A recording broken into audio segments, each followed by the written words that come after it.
Le drame du cabinet civil, Mvondo Ayolo sur le banc des accusés.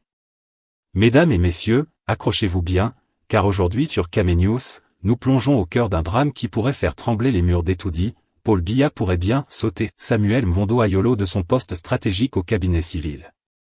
Oui, vous avez bien entendu. Le directeur du cabinet, longtemps considéré comme l'homme de confiance du palais, serait sur le point de voir son fauteuil vaciller sous ses fesses. Imaginez un instant, un bureau cossu, des piles de dossiers, des téléphones qui sonnent en continu, et, derrière la façade calme de la présidence, des complots qui s'échafaudent, des alliances secrètes qui se nouent et se dénouent, et une seule question qui brûle toutes les lèvres. Qui aura la faveur du président? Car mes amis, au Cameroun, la politique n'est pas un jeu de hasard, c'est une partie d'échecs où chaque mouvement peut coûter cher. Et si Mvondo Ayolo tombe, croyez-moi, ce n'est pas qu'un simple remplacement, c'est un signal fort envoyé à tous ceux qui croient que loyauté rime avec sécurité. Le suspense ne s'arrête pas là. Derrière cette décision se cache la main discrète mais puissante de Ferdinand Ngo, le secrétaire général de la présidence, et de son réseau d'influence. Le futur remplaçant pressenti? André Magnus Ekumu, ambassadeur en France, diplomate chevronné et, selon nos sources, l'homme choisi pour réorganiser le palais de fond en comble. Vous voyez le tableau, un jeu de pouvoir, des enjeux colossaux, et une bataille silencieuse pour le contrôle de l'accès au président. Alors, ne partez pas. Ce reportage va vous plonger dans un monde de complots, de secrets bien gardés et de manœuvres invisibles. Chaque geste, chaque décision, chaque sourire en apparence innocent peut cacher un véritable piège. Ici, sur Camé News, on ne se contente pas de relayer l'information, on vous révèle ce que d'autres tentent de garder sous silence. Avant de vous immerger dans ce mystère, prenez un instant pour aimer cette vidéo, vous abonner et activer la cloche pour ne rien manquer. Parce que ce que vous allez entendre, croyez-moi, ce n'est pas banal. Partie 1. La main qui raccommode, Ngo renforcé, mais pas invulnérable. Mes chers téléspectateurs, accrochez-vous, parce que cette histoire commence là où beaucoup pensent que le pouvoir se résume à un bureau confortable et à un stylo doré. Non, non, non. À Yaoundé, le pouvoir, c'est comme un couloir étroit dans lequel il faut courir sans trébucher. Et à l'extrémité de ce couloir, il y a Ferdinand Ngo, notre secrétaire général de la présidence, alias le vice-président officieux. Alors voilà le décor, 7 décembre, Etoudi, le grand entretien avec le président Paul Biya. Une scène digne d'un film dramatique, où le protagoniste principal sort renforcé. On pourrait croire que c'est facile, que le poste est assuré.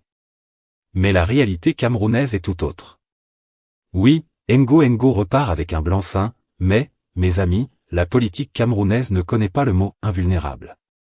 Même le plus fort des éléphants peut glisser sur une peau de banane, surtout ici. Il faut savoir qu'avant ce jour fatidique, notre secrétaire général avait traversé des turbulences. Ses ambitions ont été freinées à plusieurs reprises. Les résistances internes? Oh, elles étaient nombreuses. Des ministres qui refusent d'obéir, des administrateurs qui organisent leurs propres réunions comme si Ngo n'existait pas, et même certains proches du palais qui le regardaient avec un sourire en coin, se disant « Tu veux jouer à l'homme fort, mais tu ne sais même pas où est le piège. » Ah, la savane politique camerounaise est pleine de serpents discrets, mes amis. Mais revenons à l'entretien du 7 décembre. Selon nos sources, la rencontre avec Paul Biya n'a pas été juste une discussion de courtoisie. C'était une mise au point stratégique, un peu comme un joueur d'échecs qui repositionne ses tours et ses cavaliers avant le coup décisif. Et là, Ngo a obtenu ce qu'il voulait, un rôle central dans la formation du prochain gouvernement. Ce n'est pas juste une question de prestige, mes amis, c'est le contrôle de l'agenda, le pouvoir de décider qui entre et qui sort. Et vous savez quoi? Cette victoire n'aurait pas été possible sans le soutien discret mais puissant de la première dame, Chantal Biya. Oui, mes amis, la Mama nationale, celle dont le nom résonne à Etoudi comme un avertissement poli mais ferme, a donné un coup de pouce qui a fait basculer la balance. Le message était clair, Ngo, tu peux continuer, mais souviens-toi que le chemin est semé d'embûches. Car il faut comprendre une chose, être renforcé, ce n'est pas être intouchable. Derrière le blanc-seing présidentiel, il y a toujours des yeux qui observent, des alliances secrètes qui se forment et des ministres influents qui n'attendent qu'une occasion pour rappeler à Ngo que la loyauté se mesure à chaque instant. Et c'est exactement là que réside le charme et le danger de cette phase politique. Ngo, le roi du contrôle, c'est qu'il doit manœuvrer avec subtilité. Ses adversaires ne dorment jamais. Certains ont déjà commencé à murmurer dans les couloirs, « Tu as gagné une bataille, mais la guerre est loin d'être finie. » Alors, chers téléspectateurs, la vraie question se pose, ce renforcement obtenu à Etoudi sera-t-il suffisant pour Ngo Ngo, ou est-ce le prélude à de nouveaux défis et à des batailles encore plus féroces? Ici, sur Kame News, on suit chaque mouvement, chaque sourire, chaque regard. Et nous vous le dirons, dans la savane camerounaise, même le plus puissant doit rester vigilant, sinon, il tombe, et vite. Partie 2. Le cabinet civil, une tour d'ivoire à refaire. Ah, mes chers téléspectateurs, asseyez-vous confortablement, parce que ce chapitre-là, c'est du lourd. Si vous pensiez que le cabinet civil du président Paul Biya n'était qu'un bureau avec quelques secrétaires et des dossiers poussiéreux, détrompez-vous. Ici, chaque chaise, chaque papier, chaque stylo a une signification. C'est un peu comme le moteur d'un camion, si un boulon lâche, tout le véhicule risque de caler, sauf que là, c'est tout le gouvernement qui tremble. Au centre de la tempête, Samuel Mvondo Ayolo, le directeur du cabinet civil, homme de confiance, enfin, qu'il était jusqu'à récemment. Le genre de gars qu'on appelle « indispensable », parce qu'il sait comment faire courir le pouvoir, jongler avec les audiences, et distribuer les ordres invisibles sans jamais faire de bruit. Mais voilà, Ferdinand Ngo Ngo, notre secrétaire général à la poigne de fer, a décidé qu'il était temps de revoir la décoration. Et par décoration, il faut entendre, le remplacement du directeur du cabinet, pièce maîtresse de cette valse politique. Le nom qui circule pour le remplacer? André Magnus Ekumu, ambassadeur en France et diplomate de carrière. Rien que ça. Ce n'est pas juste un changement de fauteuil, c'est un signal clair envoyé à tout le palais, mes amis, à partir d'aujourd'hui, les ordres passent par moi, et pas par quelqu'un d'autre. Et croyez-moi, à Yaoundé, quand un ordre change de canal, les anciens habitués commencent à transpirer. Les bureaux se remplissent de murmures, les couloirs bruissent de conversations étouffées, et même le café du matin devient une arme de dissimulation, qui parle à qui? Qui a été consulté? Qui a trahi? Mais ne vous y trompez pas, derrière ce changement apparent se cache un véritable plan stratégique. Ngo Ngo ne se contente pas de déplacer des chaises, il redessine les circuits du pouvoir. Avec Ekumu à la tête du cabinet civil, il contrôle désormais le flux d'informations, les audiences, et même l'accès au président. En un geste, il peut décider que tel ministre sera reçu immédiatement, et tel autre devra patienter des heures, voire des jours. Le cabinet civil, mes amis, ce n'est pas une simple administration, c'est la salle de contrôle du pouvoir. Et Ngo Ngo, en plaçant son homme de confiance, vient d'installer un poste d'observation et de contrôle centralisé, un peu comme un général qui place ses yeux partout sur le champ de bataille. Mais attention, la manœuvre n'est pas sans risque.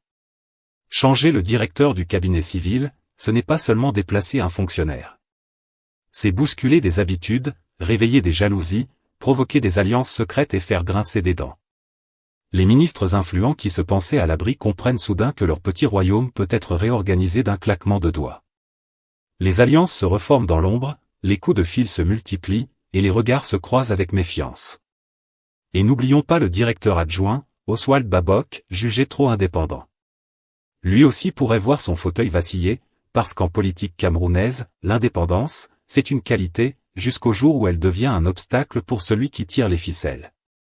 Babok a appris, à ses dépens, que trop d'autonomie peut être perçue comme un affront. À partir de là, le message est clair, ici, c'est Ngo Ngo qui décide qui danse et qui reste sur le banc. En résumé, mes chers téléspectateurs, le cabinet civil est en train de se transformer sous nos yeux. Chaque nomination, chaque déplacement de personnel, chaque échange silencieux dans les couloirs n'est pas un hasard, c'est un morceau du puzzle que Ngo Ngo assemble avec soin pour consolider son influence, vérifier les loyautés, et surtout, préparer sa revanche contre ceux qui ont osé le défier. Et si vous pensez que c'est juste un petit jeu de chaises, détrompez-vous, c'est une bataille de titans, mais à la mode camerounaise, avec sourire, whisky discret et regard qui en disent long. Alors, chers téléspectateurs, selon vous, Samuel Mvondo Ayolo va-t-il tenir ou céder face à ce tsunami diplomatique et administratif? Dites-nous tout dans les commentaires, parce qu'ici, sur Kame News, on veut entendre votre verdict avant que le prochain coup de théâtre ne frappe à la porte du palais. Partie 3. Les fronts de bataille, qui tombe, qui tiendra. Ah, chers téléspectateurs de Kame News, il est temps de mettre les gants et de plonger dans le vif du sujet. Quand vous entendez « remaniement gouvernemental », imaginez plutôt un grand combat de lutte traditionnel. À Yaoundé, ce ne sont pas seulement les ministres qui vont tomber comme des pièces d'un jeu d'échecs, ce sont des têtes qui vont se rouler dans la boue de la politique, avec les mains serrées, prêtes à tout pour garder leur place, quitte à écraser quelques orteils. Le remaniement, ce n'est pas un bal de charité, c'est un champ de bataille, un vaudeville, un spectacle tragique où les plus téméraires se retrouvent souvent dans les coulisses, en attendant d'être remerciés ou réajustés. 1. René Emmanuel Sadi, le ministre de la Communication qui s'improvise pape du pouvoir. Là, vous vous dites, Sadi? Le ministre de la Communication? Mais il est tout le temps à la télé, ce mec. Oui, chers amis, il est bien là, avec son sourire de publicitaire, son regard perçant et son obsession de nous faire avaler n'importe quel message, même celui qu'il n'a pas lu. Mais attention, sous les sourires en caméra, le ministre Sadi n'a pas que des amis, non, non, non. On dirait même qu'il a une collection d'ennemis dans chaque recoin du gouvernement, et son dernier combat avec Ngo le prouve amplement. Il a osé défier le tout-puissant secrétaire général de la présidence sur, quoi, vous demandez-vous? Sur un simple directeur général de la CRTV. Oui, une télé publique. Vous avez bien entendu, chers téléspectateurs. L'homme, à la tête du ministère de la Communication, a eu l'audace de court-circuiter un projet bien pensé par Ngo. Un simple changement de direction à la télévision nationale, mais ça a fait trembler les murs de la présidence. Parce qu'on le sait tous, dans ce pays, celui qui contrôle l'information contrôle tout. Mais Sadi, avec sa vieille malice, a résisté. Il a fait semblant de ne pas entendre les ordres, comme un ministre qui se croit intouchable. Et vous savez quoi? Les ministres qui se croient intouchables, généralement, se retrouvent à la porte en un clin d'œil. Le problème pour lui, c'est que Ngo a la patience d'un python. C'est lui qui observe, qui attend, qui tisse sa toile pour que, quand ça se passera, ça se passe en grande pompe. Sadi pourrait bien être la première victime de cette manœuvre de remplacement. C'est presque une certitude, le ministre de la Communication est désormais sur la sellette. Et si Ngo décide de le sortir de la danse, personne ne pleurera pour lui. Sadi, ce grand défenseur des réformes et de la communication, se retrouverait bientôt en mode « Excuse-moi, j'ai un communiqué à rédiger, mais sur mon départ ». 2. Paul Atanga NJ, l'homme qui parle trop fort, mais qui ne sait pas quand s'arrêter. Vous vous rappelez de Paul Atanga NJ, ce ministre de l'administration territoriale, grand défenseur du Cameroun et de ses « frontières inviolables », celui qui se transforme parfois en orateur à la voix de Stentor, qui fait trembler les préfectures et les sous-préfectures avec ses discours enflammés? Eh bien, sachez que l'homme, comme Sadi, s'est attiré la foudre de Ngo pour avoir été trop indépendant. Qu'est-ce qu'il a fait, l'intrépide Paul? Il a poussé la logique du « je fais ce que je veux » à son paroxysme. D'abord, il a défié la logique du « ça passe ou ça casse ». Ensuite, il a, de manière bien peu subtile, voulu se présenter comme l'alpha et l'oméga des décisions administratives, sans consulter Ngo. Il a voulu faire comme si lui seul était le roi des régions, des collectivités et de l'administration territoriale. Eh bien, sachez que dans ce monde, quand tu parles fort et que tu oublies de demander la permission au bon Dieu, tu finis par perdre ta voix. C'est un peu ce qui est en train de se passer pour Atanga NJ, et son remplacement par Philippe Mbarga Mboa, un nom qui commence à circuler plus vite que la rumeur d'un retard de train, semble inéluctable. Le ministre Atanga NJ est comme une grosse pomme bien mûre qui attend juste de tomber dans le panier des réformes. 3. Martin Mbarga Nguele, la Sûreté nationale, ou comment se faire des ennemis quand on est trop prudent. A. Martin Mbarga Nguele, patron de la Sûreté nationale, un homme qui, d'une certaine manière, incarne la tranquillité jusqu'à ce qu'il bouge. Ce n'est pas que l'homme soit incompétent, loin de là, mais dans un gouvernement où tout le monde attend de voir l'autre trébucher pour sauter sur l'occasion, Martin n'a pas pris les mesures adéquates pour plaire à Ngo. Il a, en quelque sorte, fait partie de ces « grands gardiens de la paix » qui pensent qu'en se tenant à l'écart des guerres internes, on reste à l'abri des coups. Mais à Yaoundé, un homme qui ne choisit pas son camp finit par se faire écraser entre deux pneus de voiture. Dans ce cas, l'histoire se résume ainsi, Martin Mbarga Nguele n'a pas été assez proactif pour Ngo, et voilà que, soudainement, il commence à être regardé avec un air soupçonneux. Surtout que, dans ce monde-là, on ne peut jamais plaire à tout le monde. Le vrai problème pour Martin, c'est qu'il n'a pas compris qu'en politique, être trop poli, c'est parfois être trop lent. Et maintenant, il se retrouve sur une liste noire de personnes à revoir. Son successeur pressenti, Victor Ndoki, un ambassadeur qui a su frapper à la porte de Ngo et qui a montré qu'il savait naviguer dans ces eaux troubles, pourrait bien faire la différence. D'ailleurs, il est déjà en train de se faire une place sous les projecteurs. 4. La danse des chaises musicales, une valse bien orchestrée par Ngo. Alors, qu'est-ce qu'on peut dire de tout cela?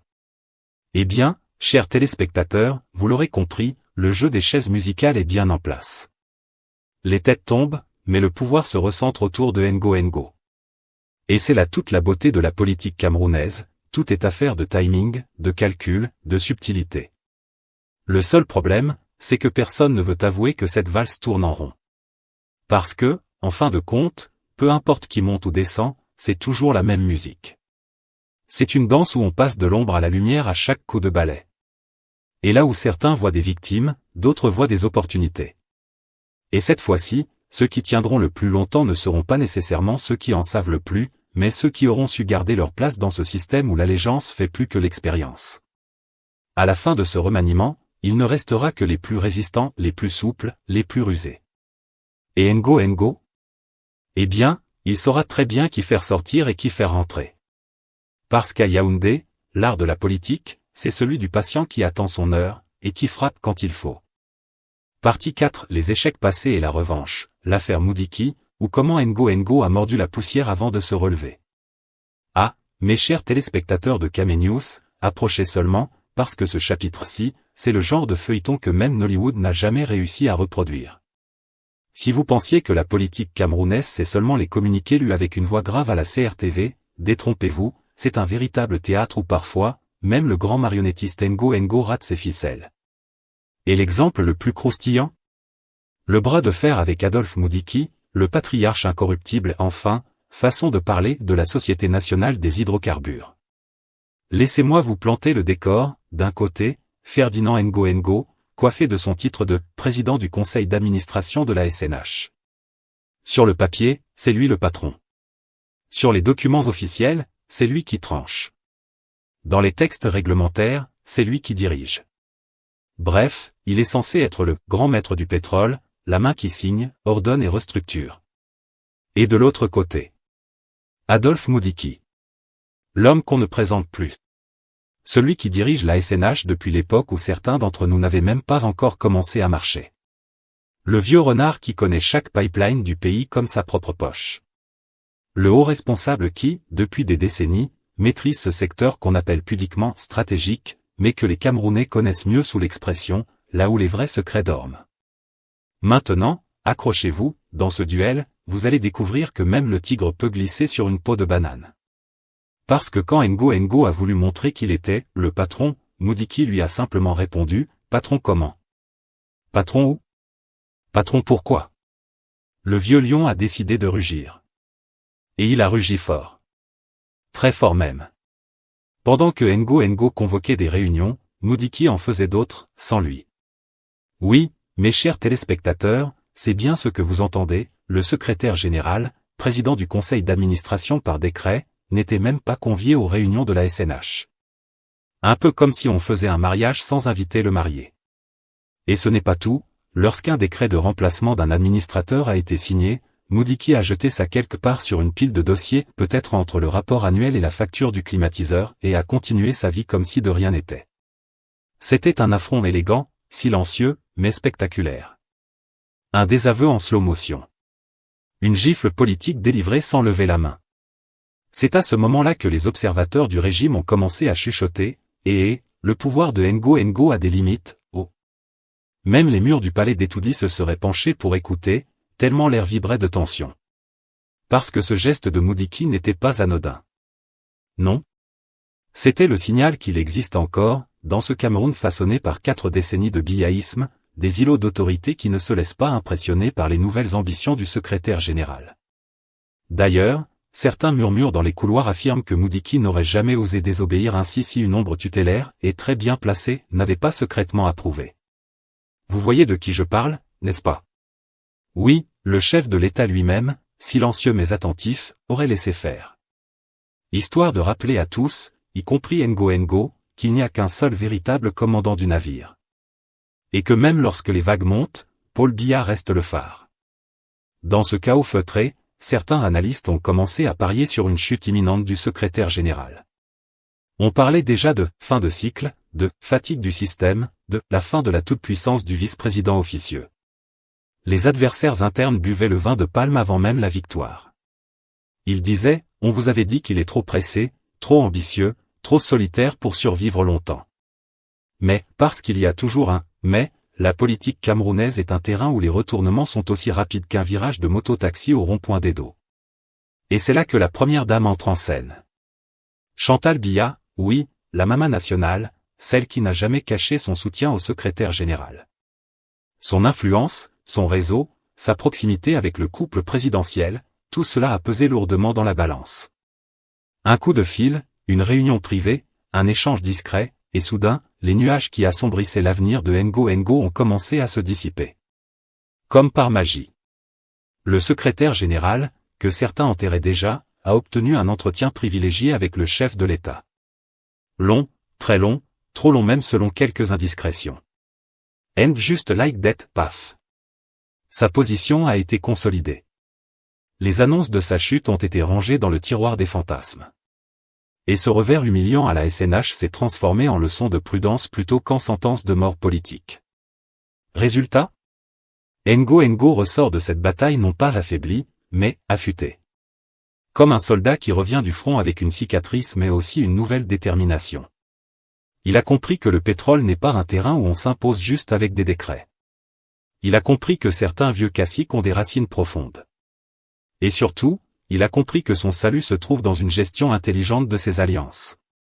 Et c'est précisément pour cela, mes chers téléspectateurs, qu'il revient aujourd'hui avec une vengeance politique soigneusement préparée, replacer des fidèles, remodeler l'exécutif, contrôler les messages, s'assurer que plus personne ne pourra lui faire le coup de Moudiki. Parce que dans cette affaire, il n'a pas seulement perdu une bataille. Il a surtout appris comment gagner la guerre.